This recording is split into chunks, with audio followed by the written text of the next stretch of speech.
ಕತ್ರಗಿಟ್ಟ ಹಾಂ ಅಮ್ಮ ಮನುಷ್ಯ ನಾನು ಪಪ್ಪ ಡಾಗಿ ನಾನು ಅಮ್ಮಚ್ಚಿ. ನೀನು ಮಂಕಿಯಾ?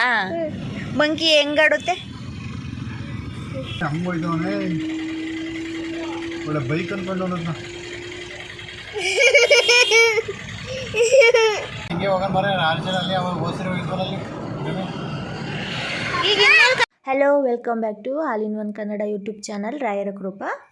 ಫ್ರೆಂಡ್ಸ್, ನಾವಿವತ್ತು ಹೋಗ್ತಾ ಇರೋ ಟೆಂಪಲ್ ಕತ್ರಿಘಟ್ಟ ಶ್ರೀ ದ್ಯಾವಮ್ಮ ಹಾಗೂ ಮೂಡಲ ಗಿರಿಯಪ್ಪನವರ ಟೆಂಪಲ್ ಇಲ್ಲಿರೋದು.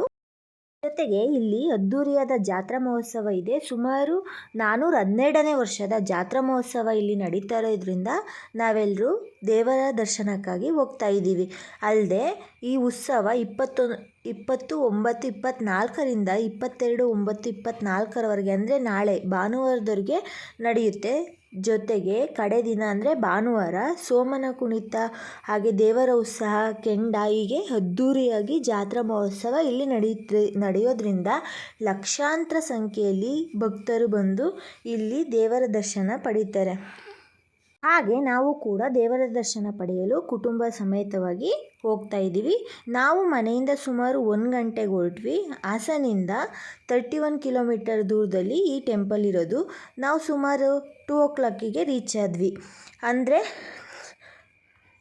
ಸುಮಾರು 1 hour ಜರ್ನಿ ನಾವು ಹೋಗಿದ್ದು. ಅಲ್ಲಿ ನಮಗೆ ಪಾರ್ಕಿಂಗಿಗೆ ಸ್ವಲ್ಪ ಕೂಡ ಜಾಗನೇ ಇರಲಿಲ್ಲ. ನಾವು ದೂರದಲ್ಲೇ ಪಾರ್ಕ್ ಮಾಡಿ ಸುಮಾರು 1 ಕಿಲೋಮೀಟರ್ ಟೆಂಪಲ್ವರೆಗೂ ನಡ್ಕೊಂಡೇ ಹೋದ್ವಿ. ನಂತರ ಅಲ್ಲಿಂದ ಕ್ಯೂನಲ್ಲಿ ನಿಂತು ತಾಯಿ ದರ್ಶನ ಪಡೆಯೋದು ತುಂಬಾ ಲೇಟ್ ಆಯಿತು. ನಂತರ ತುಂಬ ಚೆನ್ನಾಗಿ ದೇವರ ದರ್ಶನ ಕೂಡ ಆಯಿತು. ನಂತರ ತಾಯಿ ಸನ್ನಿಧಿ ಹತ್ರನೇ ಸ್ವಲ್ಪ ಹೊತ್ತು ಕೂತ್ಕೊಂಡು ಸಮಯನ ಕಳೆದ್ವಿ. ನಂತರ ಅಲ್ಲಿಂದ ನಮಗೆ ದೇವ್ರ ದರ್ಶನ ಪಡೆದು ತುಂಬಾ ಖುಷಿ ಆಯಿತು.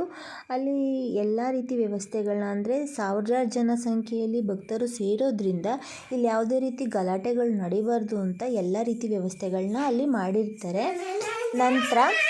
ನಂತರ ದೇವಸ್ಥಾನದ ಹಿಂಭಾಗದಲ್ಲಿರುವ ಕೆರೆ ಹತ್ರ ಹೋಗಿ ಸ್ವಲ್ಪ ಹೊತ್ತು ಆಟ ಆಡಿಕೊಂಡು ನಂತರ ಅಲ್ಲಿಂದ ಮನೆಗೆ ಹೊರಟ್ವಿ. ಅಲ್ಲೇ ದಾರಿಲೇ ತುಂಬಾ ಶಾಪಿಂಗ್ ಅಂಗಡಿಗಳಿರೋದ್ರಿಂದ ಮಕ್ಕಳಿಗೆ ಬೇಕಾಗಿರೋ ಆಟಿಕೆಗಳೆಲ್ಲ ಸಿಗೋದ್ರಿಂದ ಅಲ್ಲಿ ಮಕ್ಕಳಿಗೆ ಏನೇನು ಬೇಕು ಎಲ್ಲ ಕೊಡಿಸ್ಕೊಂಡು, ಹಾಗೆ ನಮಗೂ ಏನಾದರೂ ತಗೊಳ್ಳೋದಿದ್ರೆ ತಗೋಬೋದು, ತಗೊಂಡು ಮನೆಗೆ ಹೊರಟ್ವಿ. ನೋಡಿದ್ರಲ್ಲ ಫ್ರೆಂಡ್ಸ್, ಇವತ್ತಿನ ನಮ್ಮ ದಿನಚರಿ ಇದಾಗಿತ್ತು. ನಮಗಂತೂ ಈ ಟೆಂಪಲ್ಗೆ ಹೋಗಿ ತುಂಬಾ ಸಮಾಧಾನ ಅನ್ನಿಸ್ತು. ನೀವು ಸಹ ಒಮ್ಮೆ ಈ ಕತ್ರಿಘಟ್ಟಕ್ಕೆ ಭೇಟಿ ನೀಡಿ ಹಾಗೆ ತಾಯಿ ದರ್ಶನವನ್ನು ಪಡೀರಿ ಅಂತ ಹೇಳ್ತೀನಿ. ಇವತ್ತಿನ ನನ್ನ ದಿನ ಇಷ್ಟ ಆಗಿದ್ದರೆ ನನ್ನ ಚಾನಲ್ನ ಸಬ್ಸ್ಕ್ರೈಬ್ ಮಾಡಿ, ಲೈಕ್ ಆ್ಯಂಡ್ ಶೇರ್ ಮಾಡೋದನ್ನ ಮರಿಬೇಡಿ. Thank you.